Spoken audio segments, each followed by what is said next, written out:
there, I'm Dr. Emily Roberts of Personal Finance for PhDs. The following clip is from an Ask Me Anything we did with Sam Hogan on May 25th, 2023.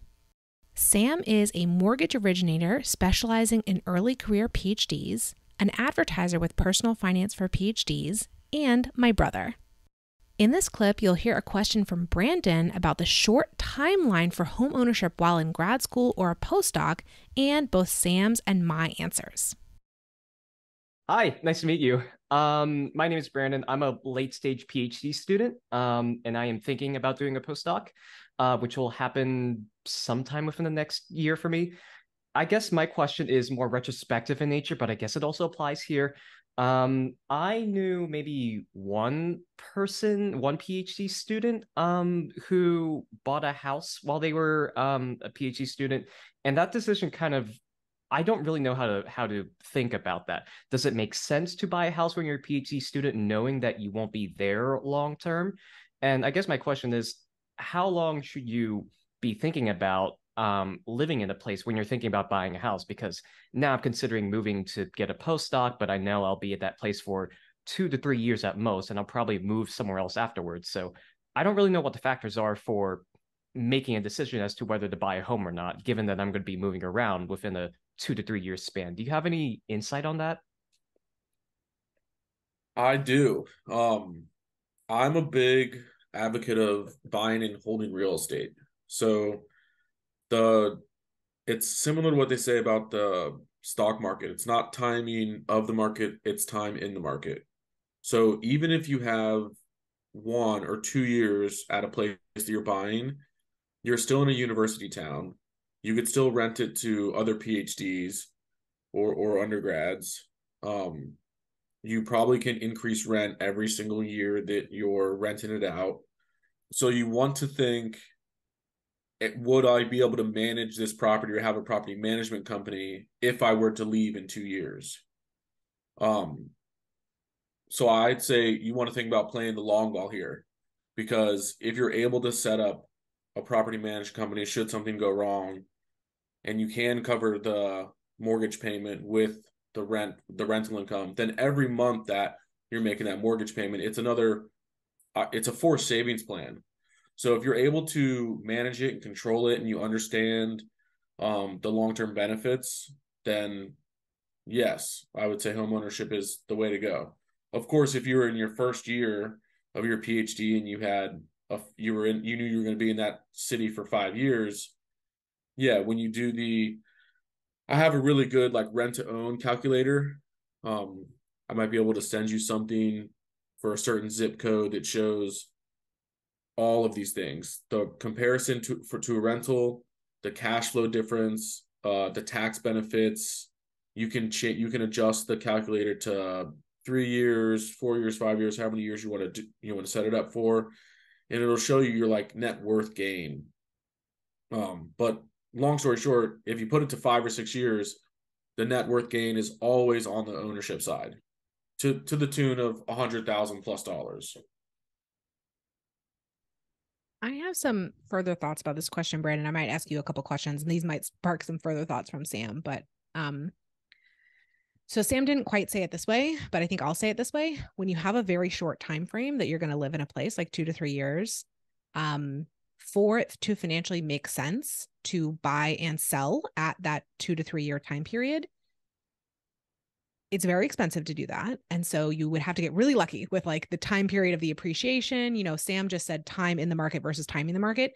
You basically, if you're buying and you only are going to live somewhere for 3 years, I think you at least have to be open to the possibility that you're going to keep it longer. And even if you move, you know, you would rent it out. And so I'm popping into the chat a podcast episode that I did many, many years ago with Dr. Matt Hotze, who owned a house in Durham, North Carolina. I think the timing of it, I don't remember exactly from the episode, but I think he bought it like around the peak of the housing market pre-crash in, 2009, and then basically didn't want to offload it. Like he didn't get lucky with that timing, right? That was like unlucky timing. And so he ended up keeping it, I think, for several more years while he did a postdoc in another city. And so that episode is kind of about how he was house hacking while he was in graduate school, and then he used it as an investment property after graduate school. And eventually, when the timing seemed right later on and the value had recovered and stuff, he eventually did sell it.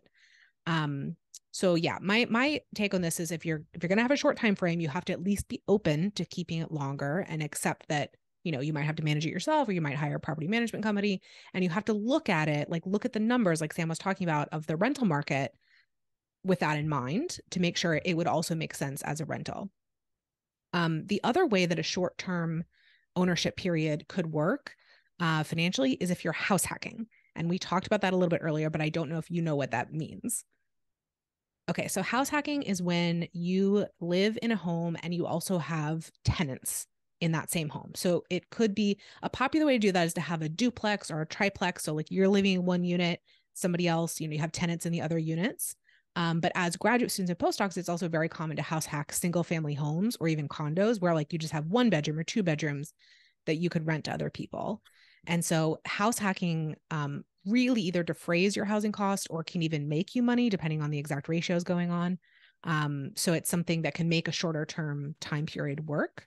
So I guess I'm going to pose these questions to you as like, when you think about yourself in your postdoc, or even this friend of yours who bought during graduate school, like were any of those factors in play? Like, would you be willing to live with roommates / tenants, or like, would you be willing to use a property management company after you leave? Like, what are your thoughts? Yeah. So for my friend, I believe he bought a single family house and rented out the rooms to his friends or other roommates or whatnot. I don't know what he plans on doing after he graduates, so maybe I'll have to ask him about that.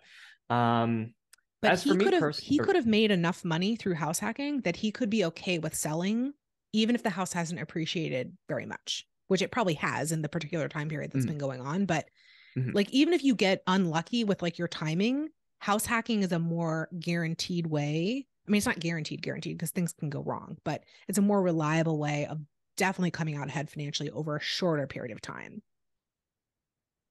I see. So that's when you're also living in the unit that you're also renting out other units in the same house to other folks, and you're using that income to help pay off your mortgage and other fees associated with that. Okay. Yeah, so I can grab another episode for you, but for example, I did an episode recently with Courtney Barringer. Let me find that. It's right here. So she's house hacking. So she and her friend actually bought a house, 4-bedroom house together. They're both on the mortgage. They rent out the other 2 rooms to 2 other roommates, and the rent that the roommates pay completely covers the mortgage. So the housing costs, like basically the money that Courtney and her friend, her co-owner, would be spending on housing, they basically were able to put into like improvements in the house. Like they're basically able to increase the value of their asset through that money because they didn't need to be using it for their own direct housing costs. Thanks for watching this clip from our recent AMA. If you have your own mortgage question for Sam, please text or call him at 540-478-5803 or attend our next first-time homebuyer AMA. You can find the details for that event at pfforphds.com/mortgage.